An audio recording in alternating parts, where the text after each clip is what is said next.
Hello West Animal Nation. Alors, petite vidéo rapide, comme ça n'avait plus la dernière fois.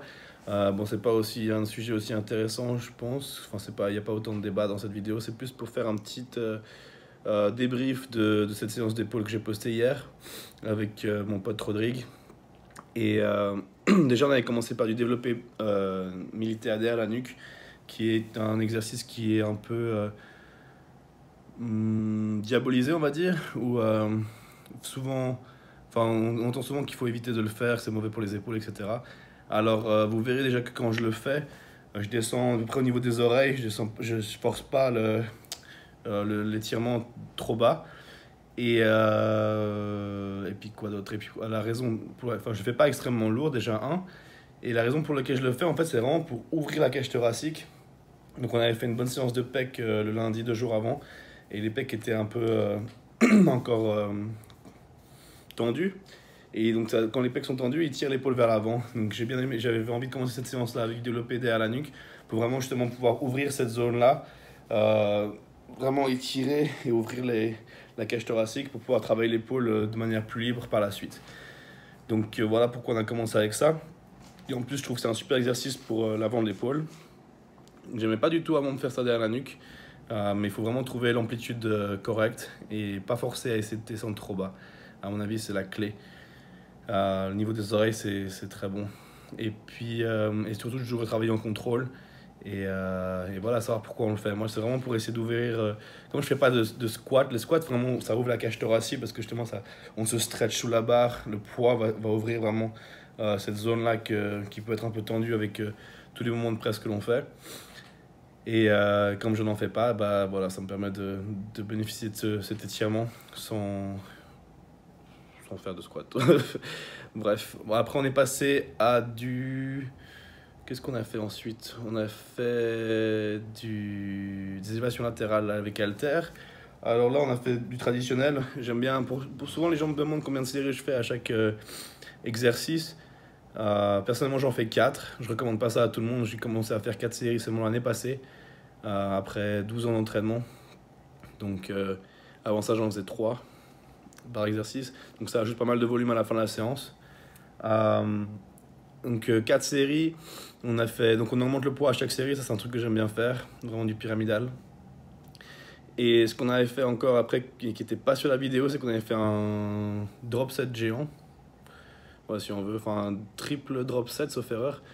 Donc on avait pris un certain poids, on avait fait 8 reps, on a réduit le poids à 10, réduit le poids à 12, réduit le poids à 15, réduit le poids à fait 20 pour la dernière série. Ensuite on est passé du tirage au menton, prise large, pour vraiment caper encore les épaules, vraiment gagner cette rondeur, cette largeur. Donc qu'est-ce qui est intéressant à noter? Donc, quand on a fait les élévations latérales, vraiment c'est toujours d'avoir le coude qui dirige, donc le coude doit être au-dessus du poignet pour vraiment diriger le mouvement et isoler mieux l'épaule. Si on commence à avoir le poignet plus haut, directement la tension elle va se tourner et te cibler plus sur l'avant de l'épaule que le faisceau latéral. Donc pareil, au tirage menton allongé en prise large, donc on prend la prise large pour cibler plus la partie externe de l'épaule, le faisceau latéral. Si on prend une prise plus serrée, on va travailler plus sur les trapèzes. Et donc là, on cherchait de nouveau à caper. Pourquoi le câble? Parce qu'on a une tension continue. Vous allez me dire debout, il y a une tension continue. Mais là, on était allongé, donc on ne peut pas tricher avec en mouvement de balancement de bas du dos. Et en plus, voilà, en fait, j'avais le bas du dos un peu en feu à cause des séances de dos d'hier. Donc ça permettait de vraiment pouvoir travailler ça sans tirer sur le bas du dos. Ensuite, on est passé au shrug assis. Donc on a une machine hammer au Gold Gym, mais vous pouvez très bien faire ça avec des haltères. Ce que j'aime bien sur ce mouvement-là, c'est que justement on est assis et penché légèrement en avant.